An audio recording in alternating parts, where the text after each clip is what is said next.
Welcome to Health System CIO's interview with Joshua Roth, Chief Information Security Officer with CHOC Children's. I'm Anthony Guerra, founder and editor-in-chief. Josh, thanks for joining me.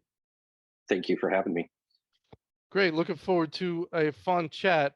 Josh, can you start off by telling me a little bit about your organization and your role? So, organization CHOC's Children's Hospital of Orange County is one of the leading hospitals in Southern California for treating children. And my role, obviously, is to protect that organization as the Chief Information Security Officer.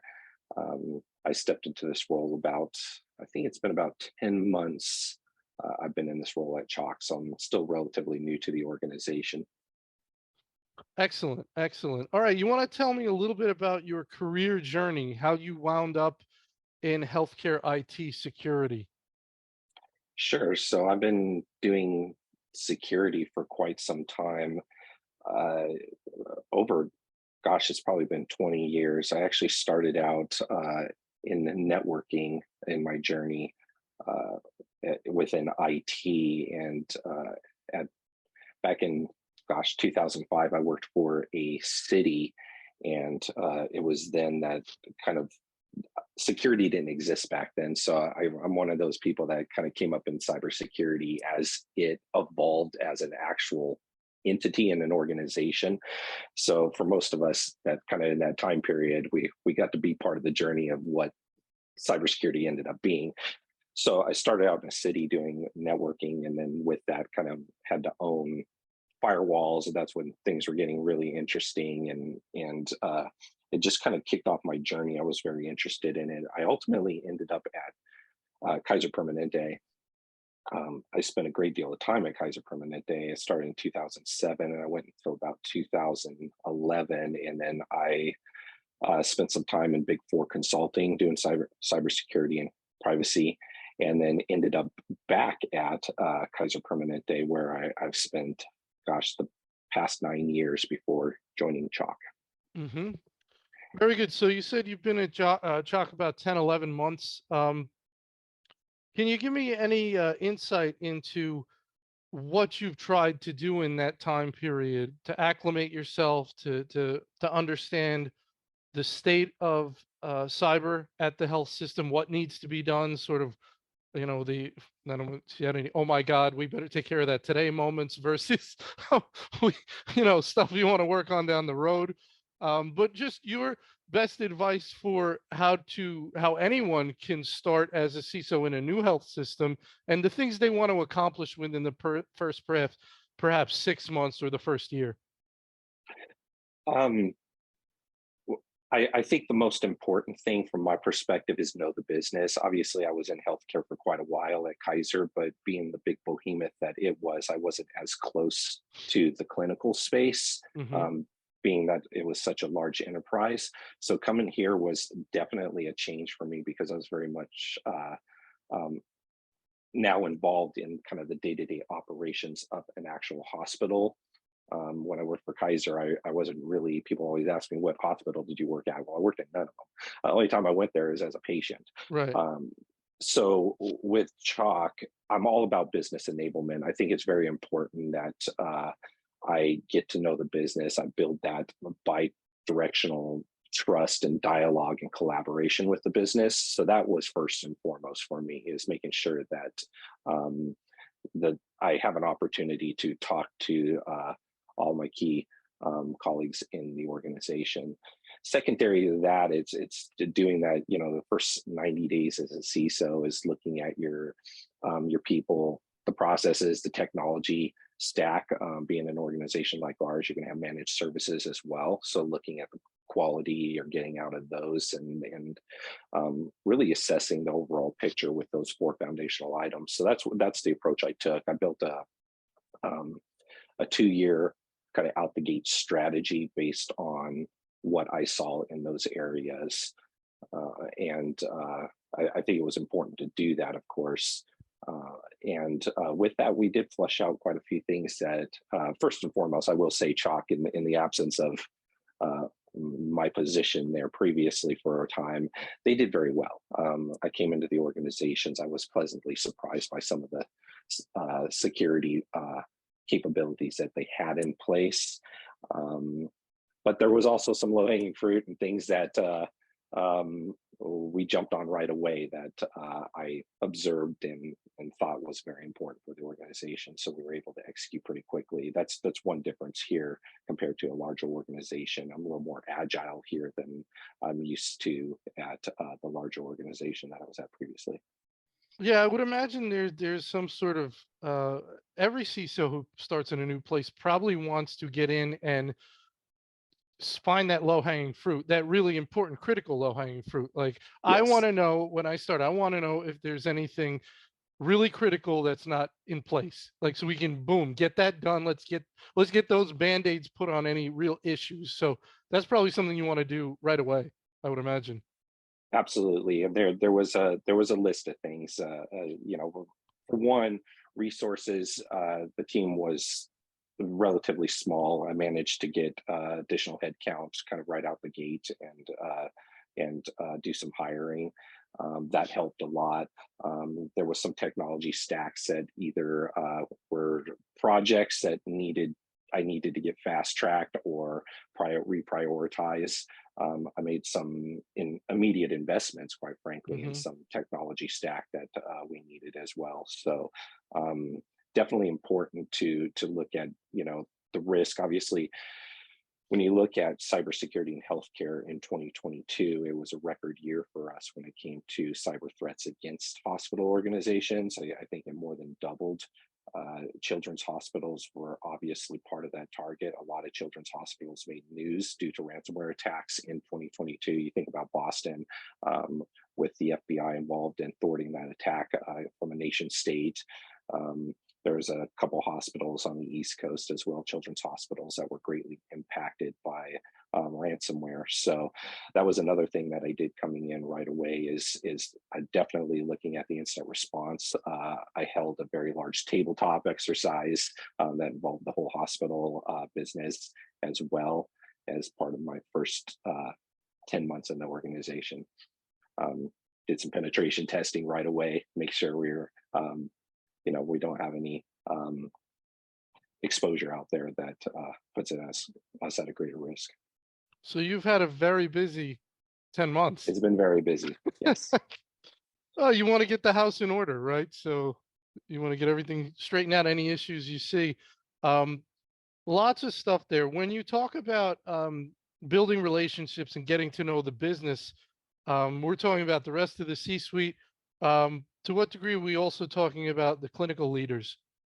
Clinical leaders actually probably, I mean, the C-suite, I met quite a few of them during the interview process and got to talk to them a couple times since then. But my focus really was in that clinical space and some of the leads in that space. So that actually, because they're the boots on the ground, that's really where I took my uh, efforts to meet people and talk through any challenges that they're having and what concerns them. I talk a little bit about threat landscape, of course, educating them. Always take an opportunity to educate Hmm. and learn and learn from them too, quite frankly.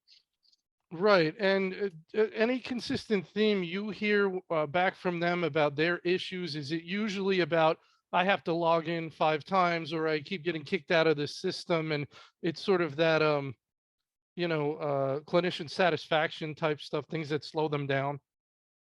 Well, you absolutely know one of the key areas. So obviously, when I talk about business enablement, I am talking about that overall user experience, Hmm. and so you kind of hit the nail on the head there with the one item that you stated there. So that definitely is one of the spaces. We're customer service driven. I want to have a good experience when users are our associates are using our tools, and they use our tools every day. Identity is a big one.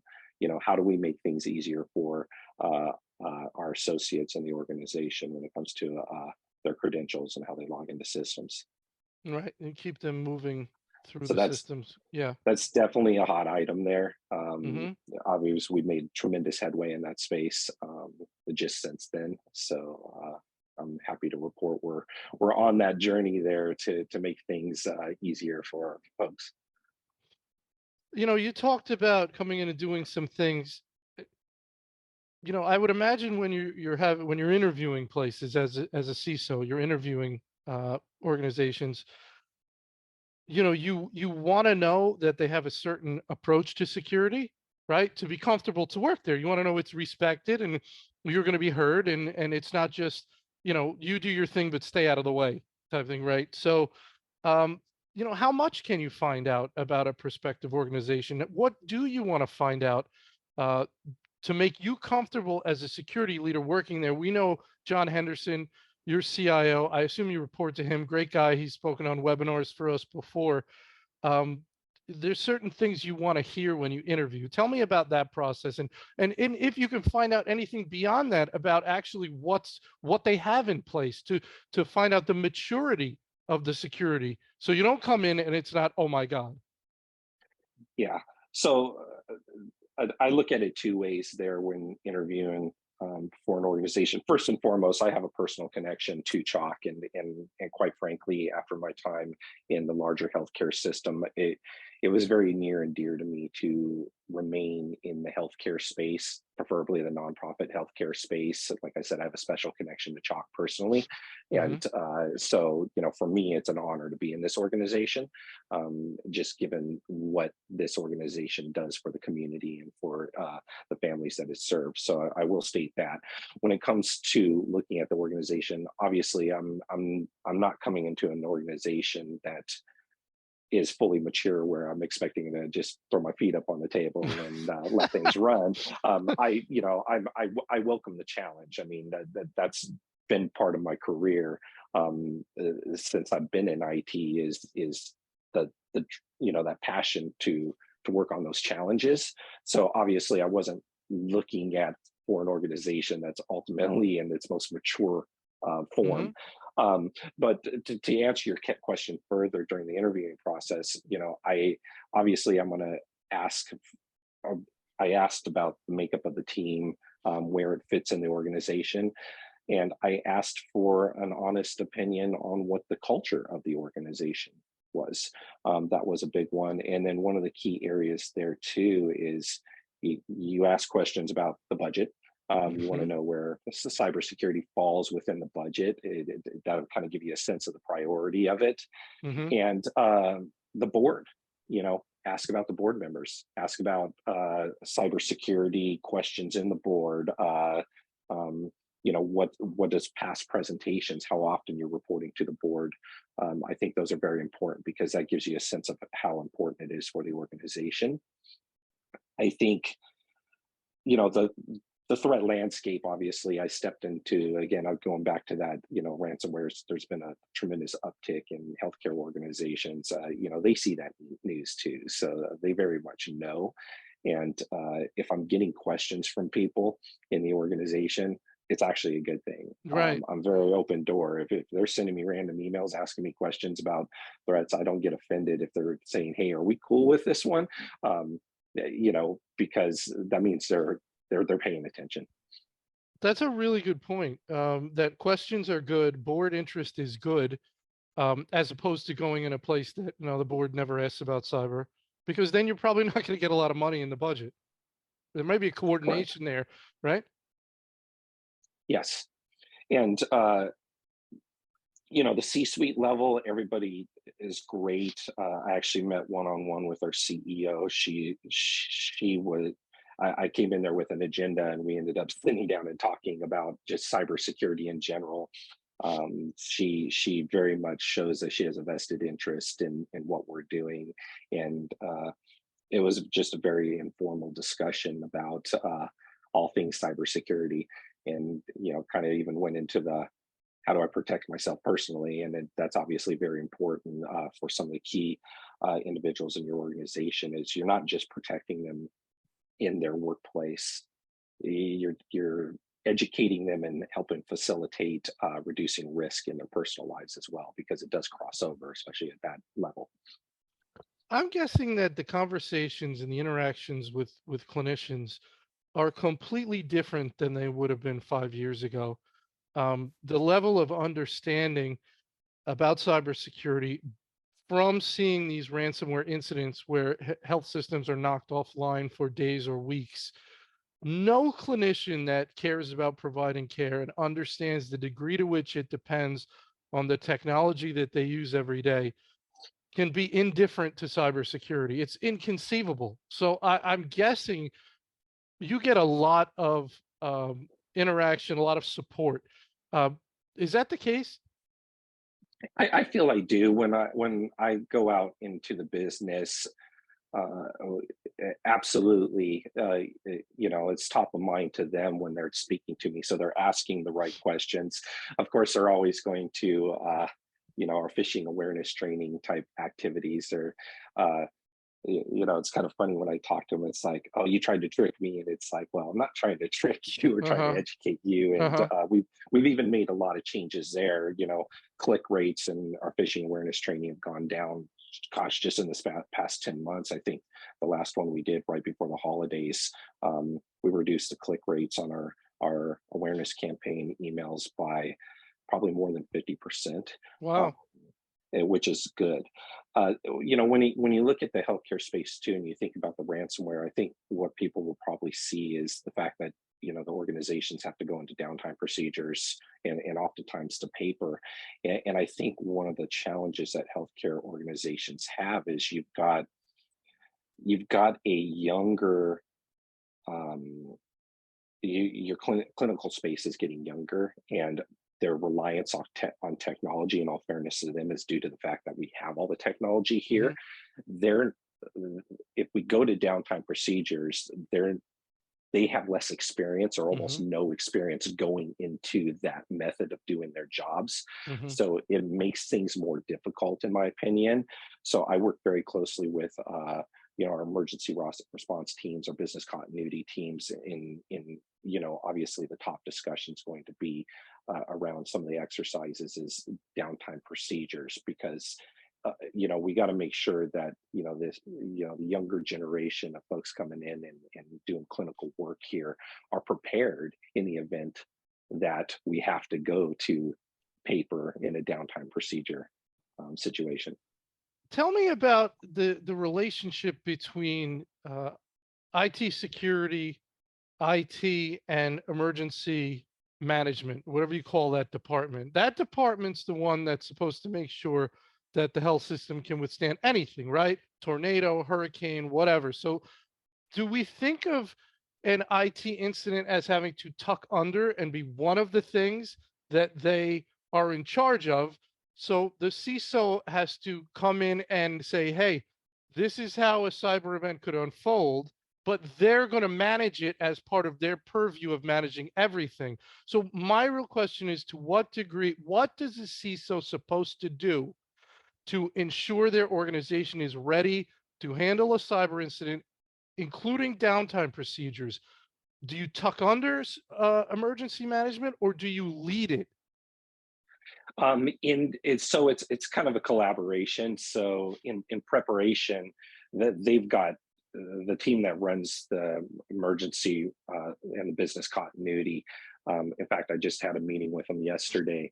I'm at the table for those, so that's obviously very, very important to make sure you're at the table for those, because it is going to be one and the same with respects to how we potentially respond if systems are down. It doesn't matter if it's systems are down due to a cyber incident or systems are down due to the fact that a truck plowed into the electrical grid or something like Right. that.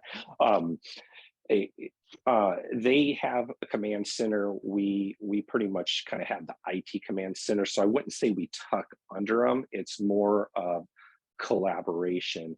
I think the important thing here with it is, when you're doing your exercises, that regardless of what that exercise is, that all parties are at the table. So when I did the big cybersecurity uh, tabletop exercise a couple months ago, um, they played a very important role in that exercise. So I wouldn't say we tuck under, but the command center, we definitely um, will be part of that command center and have our kind of our separate command center for the folks who are tactically in the IT space, tactically working on the the response, the mitigation of a threat. I think it is important to kind of separate those things so the people that need to focus on that stuff aren't distracted by the larger group. So that's kind of the way we look at it. I think the large organizations are probably set up very similar. Do you think, I mean, one of the things I've been talking to people about, sort of concerned about, is um, it falling through the cracks and nobody really running it in terms of making sure organizationally the organization is ready to handle a cyber incident where you have to go to paper. It sounds like maybe it's just very important for the CISO and to have a discussion with emergency management and say, hey, I just want to see, I want to make sure that we're considering a cyber outage in your plans. That's one of your scenarios. I'm going to help you. I want to work with you to work through this, but this has got to be a piece of what you're looking at. It can't just be tornadoes and floods. Is that something that needs to be done, or is everybody doing it? Am I concerned about nothing? If they're, I would hope everybody's doing it. We're Hmm. absolutely doing it. If they're not doing it, I think they absolutely need to be doing it. My organization within IT, if a cyber attack were to take place and we had to go into downtime procedures, I can't manage the downtime procedures. That's going to be, that's when they're activating business continuity response in that kind of that emergency a command center. So it absolutely coordination, that continuous dialogue, the muscle memory of it. So that's when we have our business continuity meetings, and I'm having my meetings separately. We're constantly talking. Cybersecurity events are part of that conversation Hmm. every time, Hmm. every single time. So absolutely, I think both sides, we collaborate continuously on what it would look like in an event. So if other organizations aren't doing that at that level, they need to be doing that.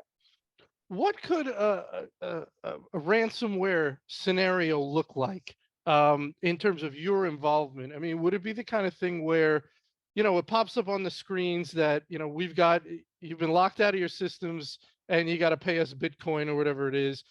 You either see it, you get alerted to it. You're now somewhat in the driver's seat of ascertaining what's going on, working with the CIO to figure out what's going on, possibly calling the FBI, calling emergency management, making a recommendation about what needs to be done. Do we need to take everything down? You're not going to shut everything down.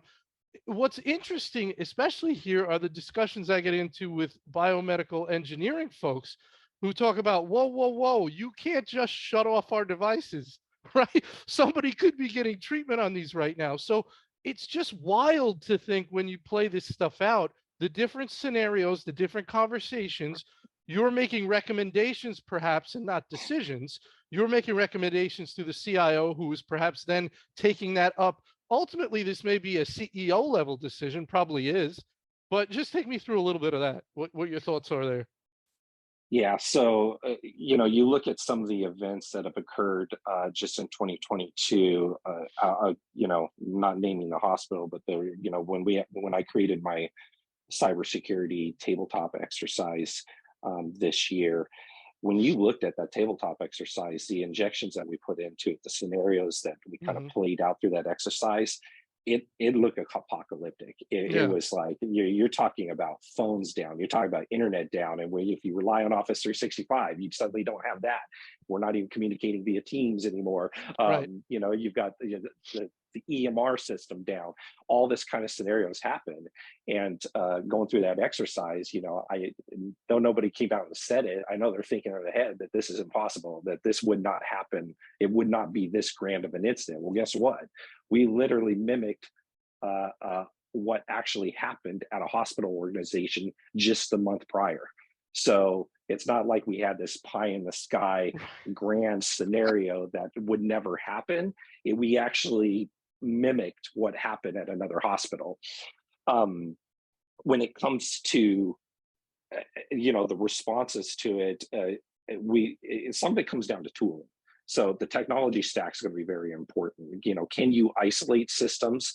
Can you easily detect the blast radius? How quickly are your resources going to be able to kind of understand the source of the attack or the type of attack that's occurring? So a lot of factors go into play just with your people, your processes, and your technology. So your instant response plans, your playbooks, constantly exercising those, validating those, along with your technology is going to be very, very important, because you're right. Med device. Now, if the med devices are down because of the ransomware, that's one thing. Hmm. But if you're deciding what you need to further protect, and you've got med devices on the network that are operating now, yeah, I think turning those off is not an option. However, from a technology perspective, you can do things like isolate.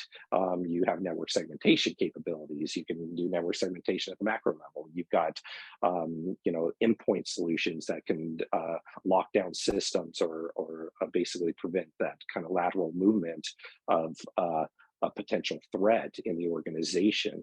But understanding the blast radius of what occurred is going to be very important in that first 10 minutes, hopefully even sooner. I think, my goal with the technologies is to how quickly can we assess the impact to the organization, before we make this. And so when I do go to the, emergency management and to my leaders, that we have an understanding. One of my worst nightmares would be going to them and saying, hey, we got ransomware, and I have no clue. It's like, I don't want to be in a situation where we feel like we just got to shut everything down. That's, in a healthcare organization, that is scary. I want to be able to say, hey, ransomware started here, it's hitting these systems, we're locking those down, and continually assessing to make sure we don't have any more lateral movement. So if we can isolate a threat early, it'll minimize the impact to the organization. Yeah, and one of the things that's really interesting to me is, as you talk about shutting down systems, is the communication from IT and IT security to the clinicians and the users of those systems. What kind of warning do they get? How much time? Is it, I'm shutting you off in 5 minutes? Is it, I'm shutting you off in an hour? Like, and are they ready? Do they have any muscle memory at that point? Have they developed any to know what to do at that point? Who's the right person to get on the phone? What if that person's on vacation? Who's the next person? All these kind of scenarios. Yeah, so we have all that spelled out, and we Hmm. also have tooling in place for immediate notifications to the organization. So I feel like, kind of going to that, the whole scenarios around disaster, the clinical space is trained on that pretty heavily, and how we communicate is whether it's ransomware or priority one, like a Sev 1 type incident, the mechanisms that we use to communicate with folks is how we would do it. We have certain shifts, people that are always there. It's not always the same person, but there is some roles in the organization that are clearly spelled out of who or how we contact them, and the instruction that they're given. Well, this is the job, right? I mean, you can't be caught unawares when this happens. You have to have prepared your organization, done your best, documented things to put yourself in a position to the organization for, right? Remember the term business continuity, right? Yeah. I mean, how do we keep delivering care? It's a large part on the CISO for that, right? It is, it's, I think, you know, when I'm in meetings, and even prior to me being in the position, anytime I was in a meeting with the CISO, somebody always asks the questions when it comes to Q&A, what keeps you up at night? Right, Um, right. and absolutely, if there's one thing to pick, it's that, that obviously any event, but a large scale event would, it Yeah. definitely, uh, yeah, we train for it continuously. We're constantly, evolving to be in front of it, but you won't know until it hits. Obviously, it's going to be a very important post event to, lessons learned, Right. and understanding some of the gaps that you need to address as part of that as well. So I mean, that's part of the job. Being in this position, you have to evolve continuously. There's no down day for you. You're always going to you know, be trying to stay one step ahead. And it takes a lot of effort with your people, your technology stack, talking to the organization as a whole, because they're, the organization is our kind of our last line of defense too. I very much preach to see something, say something, even in Right. the IT world.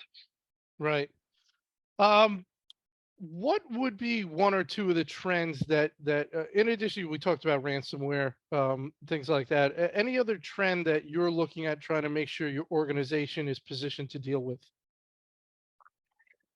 Um, Email is still one of the top threat vectors. So, I'm always luckily, uh, our stack is really good there, but, constantly staying on top of, kind of the threats that are evolving in that space is kind of important. But I think some of the key areas is probably going to be that supply chain, that vendor risk area, and how we address that, especially in the healthcare space. A lot of the third parties, there's standards that we're holding people accountable now that, maybe 2 years ago, 3 years ago, 5 years ago, it's not something they were asked. Hmm. So when you have vendors coming in, they're hosting your data in the cloud, you're suddenly asking for a SOC 2, and they're oh no.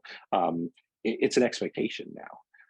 We've got to manage risk in the organization. So I think, a vendor risk, we can put as much um, mitigation of threats in our environment. We can, well, first of all, we would never be like bulletproof, but we can make it as tight as possible. But at the end of the day, healthcare organizations, like many organizations, rely on a lot of third parties. And to me, that's going to be my biggest risk area, is the third parties, and ensuring that, they're not compromised. Yeah, and one of the big issues I hear about with that is, you talked about them being held to a higher standard. So you could have, dozens, hundreds of vendors that work with the organization. They come up for renewal, and you're asking them to reach a higher standard of security. Well, sometimes you're being notified that renewal's up when there's like 5 minutes left to sign the thing. And you're saying, hey, this is where they need to be now. And there's this big rush, and well, there's no time. We don't have time for that. We just have to sign. And you're saying, well, I need to get ahead of this. So is that a dynamic you see going on? And what could be done about that? There are cases where that happens. Luckily, the organization's pretty in front of it on how we monitor our contracts, Hmm. to try to stay in front of those. We have intake processes. Those will happen. I think, if it's an existing vendor and it's a renewal, and we are assessing their security, and the risks associated with doing business with them, just because it's due doesn't mean they're going to be off the hook. Hmm. Hmm. I mean, especially for that existing vendor, because they're there already. We're already Hmm. using their services or their applications. So it's not like I can shut things down. They're part of the business processes. Um, but it doesn't mean that they get a free pass. We're still going to assess them. We're still going to work with them, and we're still going to have to kind of make a determination on risk acceptance. All right, just as a final question, is there any sort of, your experience, your years with Kaiser Permanente, you're now with Chalk Children's, any piece of advice you would have that sort of helped you and worked for you in your career for other folks in your position at, at other institutions? Yeah. I talked about, coming in and looking at your people, your processes, your technologies, your managed services. But I think one of the key areas for me that's allowed me to be successful is my people as well. I at Kaiser, for that 9 years before I left the organization to come to Chalk, I had, I think, 14 direct reports with 0% attrition. Nobody left me in nine Mm, years. mm, So I think investment in your people, is very important, and that's really, building that bi-directional trust, inclusion, mm-hmm. as part of that, and mutual accountability is very important. So Your resources, especially in cybersecurity, where it's tough to find them, are going to Yeah. be very, very important assets to you, the most important asset to you. So, really making sure that you're a CISO and you're fighting the battle with threats. Make sure that you're paying attention to your people. Great point, and great interview, Josh. I want to thank you so much for your time today. Thank you for having me. I really appreciate it.